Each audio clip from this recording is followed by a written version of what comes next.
Khalil Rountree. This man is a savage, a murderer. He just knocked out Anthony Smith in the UFC, and look at him. Look at this guy. Wouldn't you want to look like this? And you might be asking yourself, but why you're using him as an example? You look better than him. And, well, maybe that's true. But this guy was 305 pounds and 19 years old. This guy went from a depressed 305-pound kid to this guy fighting MMA number 8 light heavyweight in the UFC in the world. And yeah, that took him like about a decade, but it took him 1 year, 11 months to lose 100 pounds and get to his weight. Now, you're over there, skinny fat, not working out at all. What are you waiting for? What are you waiting for? If you're skinny fat, if you're like in a better point than him, you just gotta get your ass into a gym and do something. Eat better and move your ass and do something and be like this. You don't even have to fight in the UFC. You don't even have to fight martial arts. You'll be a lot better if you did. But just move your ass, eat right, and you could look like this.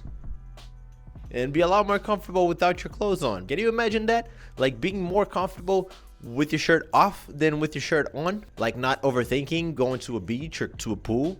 Or not being insecure about your girl being around fit people because you're fit too. And if you are at that point, then you gotta get to work, man. Then you gotta get to work right now. Like right now. Drop whatever you have in your hand, whatever donut you have in your hand, drop it right now. There's no tomorrow I'll start. It doesn't work. The thing never worked. It never will work. The further you get from the path, the harder it is to get to the path. So if you go out tomorrow, you're getting a little bit further away. So it's just gonna be harder to go to the right path when you finally decide to. So you just gotta do it right now, and one change at a time. I want to share his words on his transformation because they're pretty cool. Khalil said, "At the height of my depression and downward spiral, I was 19, 305 pounds, 2 packs of cigarettes a day, soda only. If someone had pills, I was like, oh, I'll take some. Really just lost with no hope and didn't even care. I don't care if I wake up today. I'm going to drink myself and hope that I don't wake up tomorrow." Those type of thoughts. I lost 100 pounds in 11 months. From the first time that I did that Muay Thai class, every day I got rid of something that I knew wasn't good for me. First day was cigarettes, then it was soda. Okay, I'm not eating fast food anymore. I'm going to just eat vegetables and eggs and protein. Then I started feeling better from just eliminating those things, and then I started jogging a little bit. So I think the confidence started to come about 3 months. Those vices were obviously wanting to creep back in, but I had to take it day by day. Today I'm not going to do it. This can be you. This should be you. Why not be you? Do you rather stay where you are, or do you rather be like Khalil Rountree? Do you want to have kids? Do you have kids? I mean, if you have kids, it's over. You have to do it. You know how much pain being overweight causes you? You don't want to pass it down to them. They're going to copy you. They're going to copy your habits, and they're going to end up just like you. You have to break that. You have to stop it if you love them. That's selfish. That just because you don't want to get your ass up and start moving and eating better, you're going to let your family take the same steps as you and have the same problems that you do. Find your strength in the love for your kids. If you don't have it for yourself, find it for the love of your kids. Don't do that to them. Give them a head start.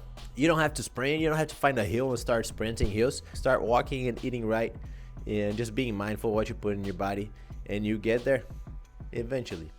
And if you're in Houston, hit me up. I know the best places, and when I say best places, I don't even mean quality. I do mean quality, but I mean even more a comfortable place, a place with people that will want to help you, that do what they do with love, because that's what you need. You need a place that makes it easier, makes you want to go there, not a place that makes you fight another battle. One, not wanting to go to break the habit of being lazy, and two, having to overcome whatever unpleasurable experience that you're gonna have there. You need a place that makes things easier for you. I think that's priority, even above training quality, especially for you at the start. So get your ass moving, do it, and do it now, today, please.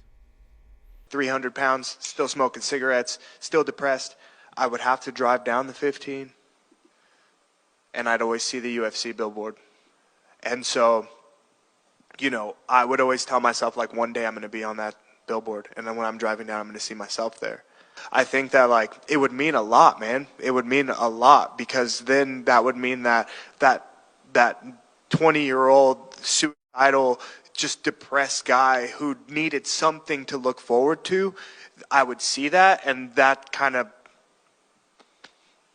it hits a certain spot. You know what I mean? And I get to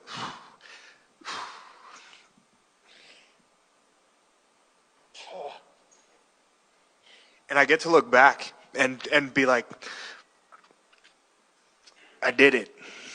You know? I did it.